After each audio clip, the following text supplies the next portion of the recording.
네, 안녕하십니까. 평택촌놈 주식TV 테마주 적정 주가 담당하고 있는 어윤학 연구원입니다. 네, 2월 12일 화요일이고요. 오늘도 이슈 점검부터 시작하도록 하겠습니다. 북미 정상회담에 대한 거는 일단 순조롭게 진행이 되고 있고요. 그 다음에 이제 미국이랑 중국 간에 트럼프 대통령이랑 시진핑 주석이 정상회담 장소랑 시기를 두고서 이제 의견이 좀 엇갈리고 있다라고 하는 그런 소식이 있습니다. 그 다음에 일시적으로 셧다운이 이제 다시 중단이 됐었는데 그 재시작이 또 나흘 앞으로 다가왔는데 트럼프 미국 대통령은 여전히 민주당한테 또 이제 대립각을 또 세우고 있고요. 그래서 또다시 셧다운이 될 거다 이런 의견도 현재 지금 있습니다. 이제 백악관에서는 이제 미국과 중국의 정상이 조만간 이제 만날 거다. 트럼프 대통령의 별장에서 만날 가능성도 있다. 이런 얘기를 했습니다. 그리고 러시아가 좀 바빠요, 요즘. 일본은 지금 거의 외톨이가 됐고요. 북미 정상회담 앞두고 러시아가 이제 미국, 북한, 중국 이제 연달아 회담을 하고 있다라고 하는 건데 그 러시아의 움직임은 우리나라의 그 송유관 관련된 주식이랑 연관이 되기 때문에 이것도 좀 같이 보셔야 됩니다.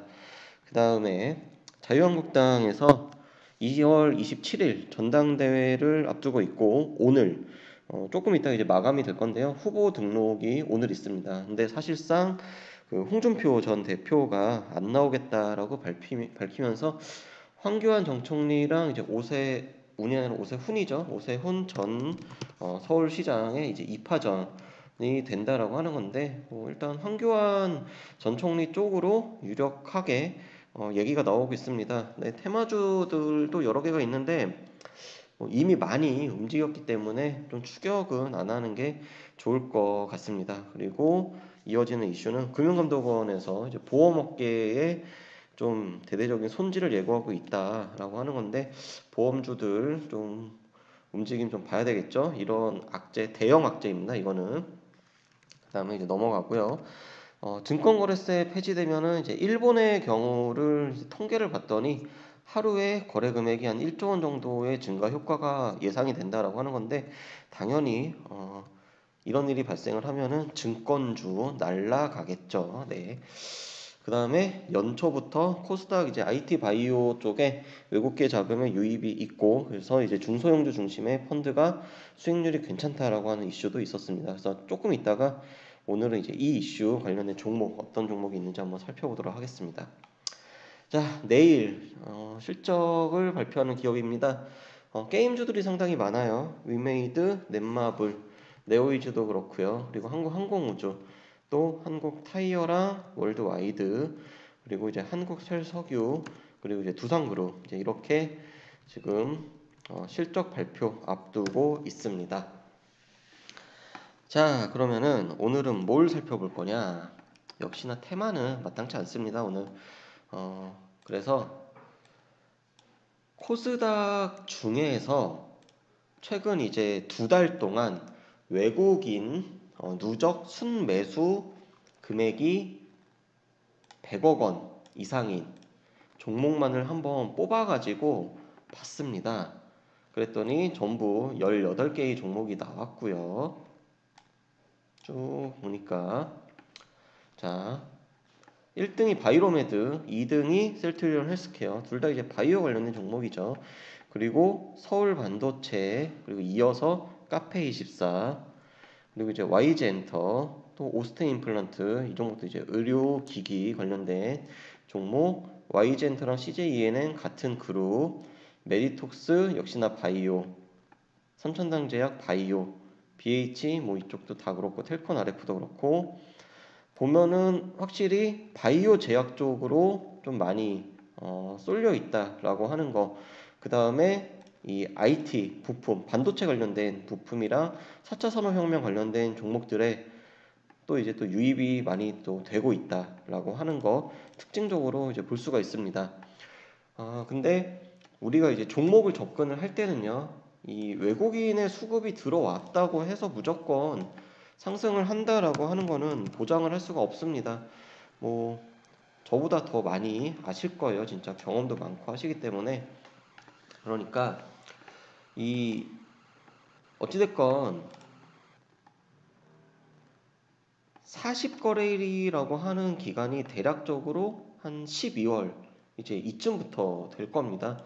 근데 지금 굉장히 많이 올라왔죠. 바이로메드 같은 경우도. 그리고 네, 셀트리온도 한번 볼게요. 셀트리온 헬스케어도. 이 종목 같은 경우는 오히려 이제 12월부터로 이렇게 놓고 보면은 거의 뭐 평균가 근처에 수급에 비례해서는 크게 지금 안 올라왔고요.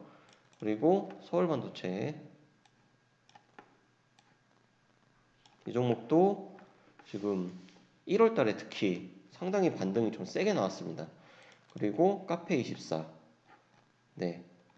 오히려 카페24 같은 경우는 추가적인 반등 가능성이 좀 더 높아 보이지 않을까? 네, 괜찮아 보이고요. 그리고 YG엔터 같은 경우는 요즘에 이 그룹 내에서 좀 악재가 좀 많이 나오죠. 악재가 많이 나오고 오늘 YG엔터의 양현석 회장이 직접 그 2019년 이제 신곡 발표를 어느 아이돌 또는 어느 가수가 할 거다 밝혔습니다. 그런데도 오늘 반응이 영 시원치 않은 그런 움직임이 나왔고요. 그리고 올스테 임플란트 같은 경우도 수급은 상당히 많이 메이저 수급이 좀 들어오긴 했습니다만은 최근에는 네, 단기적으로는 지금 하락세 나오고 있고 그다음에 CJENM 같은 경우는 그 CJ 헬로 또 인수 관련해가지고 최근에 좀 얘기가 많이 나오고 있죠. 이 종목도 언제든 다시 한번 올라갈 수 있는 가능성 있습니다. 그리고 뭐 메디톡스야 뭐 원체 많이 알려진 기업이기 때문에 이건 넘어가도록 하겠고요. 그 다음에 삼천당제약 같은 경우도 이제 수급에 걸맞게 좀 최근에 좀 급등을 하는 그런 흐름이 나왔고요. 특이한 거는 여기 아난티입니다. 뭐 아난티 로도스 테마주라고 이제 분류가 되는데 이런 종목들 같은 경우는 진짜 괜히 들어갔다가 크게 한번 물릴 수 있는 그런 아, 안 좋은 그런 이제 종목이죠. 이런 종목은 타이밍 잡기 상당히 이제 어렵습니다.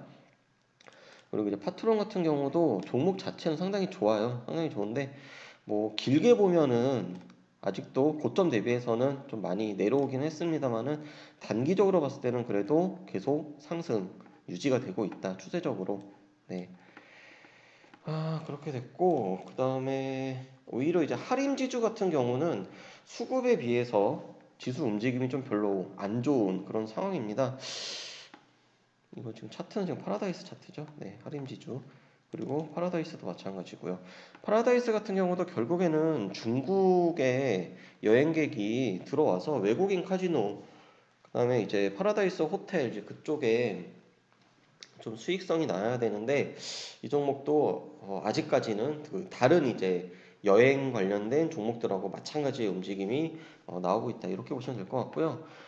개인적으로는 이제 최근 40거래일 동안 그러니까 2달 정도 외국인들이 많이 대량으로 순매수한 종목들 중에서는 그나마 제가 보기에는요 카페24, 네 카페24, 그 다음에 CJ 그 다음에 하림지주, 네 저는 요 세 개 그나마 살짝 고점 대비 조금 이제 조정받았을 때 예, 일단 종목 접근할 때는요 뭐 몇 번 말씀드렸지만 이런 식으로 횡보할 때 들어가 주는 게 네, 뭐 추가적인 손실을 보더라도 이때는 그래도 확률이 좀 어느 정도 높다. 네, 확률이 높다라는 거 말씀을 드리도록 하겠습니다. 그래서 오늘은 그 외국인들이 코스닥 중에서 40일 동안 네, 누적 순매수 한 금액 100억 원 이상 순매수한 금액 그 종목들을 한번 찾아봤고요. 확실히 바이오, 네, 제약 쪽 좀 많이 몰려 있는 거 그리고 중소형 IT 쪽 네, 들어온 거를 직접 확인을 할 수가 있었습니다.